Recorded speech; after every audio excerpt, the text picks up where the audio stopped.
Hey everybody, it's Hussein Kabani, your favorite broker. What we're going to talk about today are home inspections. So I'm going to try to keep it as quick as I possibly can. I want to hear about your examples too. So if you guys done a home inspection, just leave me a comment. I want to hear about how it went. How'd you find your home inspector? What'd you guys find? How'd you fix it? Let me know. I'm very interested in knowing. Love these kind of things. So with a home inspection, when should you do a home inspection? So there's a couple of times where you have an opportunity to do a home inspection. First, I would say is a resale home. Two opportunities come up in a resale home. One opportunity is that when you have an offer accepted, your agent probably put in a condition for you to do a home inspection, so you could do a home inspection at that time. Sometimes when the market is really hot, some people like to do an inspection prior to making an offer on the property because it's going to be competitive. So two ways of doing that. One is some home inspectors come in, do a quick little walk around, make sure everything looks good. Another way is talk to the other agent and say, hey, we want to do a home inspection, block off us an hour and a half, 2 hours. Bad side to that is that they know you really want the house. So that's the way I see it in resale. Also opportunity, and not a lot of people think about it, is in new construction homes. I like to do it in my personal homes, my new construction homes. I've done a home inspection on them. I like it because they're new homes, things are just built and they haven't had time to break. So I don't do it right away. I actually wait until like the 11th month and then I'll have the home inspection done. That way we've used all the showers, toilets, stomped on the floors. Whatever's broken is broken, and the builder usually has like just about a bumper to bumper warranty on the first year. So I do like home inspections for new properties as well, but I would wait closer to the 1 year of filling out the tearing on form to do it. So really, what is a home inspection? What is a home inspector going to do for you when you hire one? Usually what the home inspection is that it's a visual inspection of the property. They can give you the condition and what's happening with the property today. They can give you a little bit of an idea of what previously happened to the property and what could happen to the property based on the current condition of it. So it is a visual inspection. They're not going to be able to go around, cut open drywall and, open up piping to see what's going on there. They're not going to do that for you. So what do they do in a home inspection? They're usually going to come a little bit earlier. They're going to start on the exterior of the property. First thing that they likely are going to do is they're going to back up from the home. They're going to look at the house. They're going to say, hey, is this house straight? Is there any signs or stress signs in the bricks or the wood? There's some kind of a hidden structural issue with the property.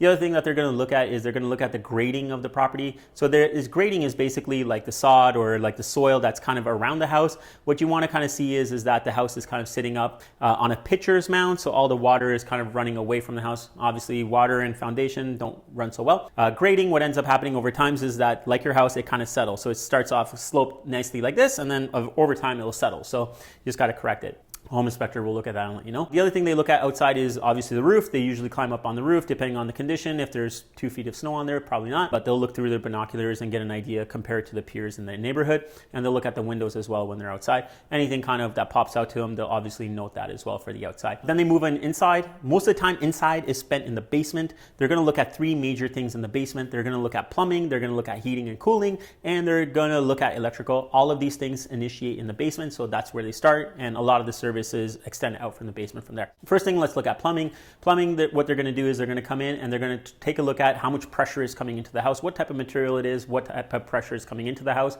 Next thing they're going to look at is distribution in the house. There are certain types of piping, or one type of piping that had a lot of issues in the past, some type of PEX piping, I believe. If that is the type of material that's in your house, you could have a problem with your insurance. Just something for you guys to know. Send me a message. I can send you more information about that one. But yeah, they're going to look at the flow, the pressure and the flow distribution in your house. The way I've seen them do that is they're going to check the pressure. And then what they're going to do is they're going to run around and make sure all the water is working where it needs to be working. What else they're going to do is, my home inspector, what he likes to do is that he goes up to the upstairs washroom.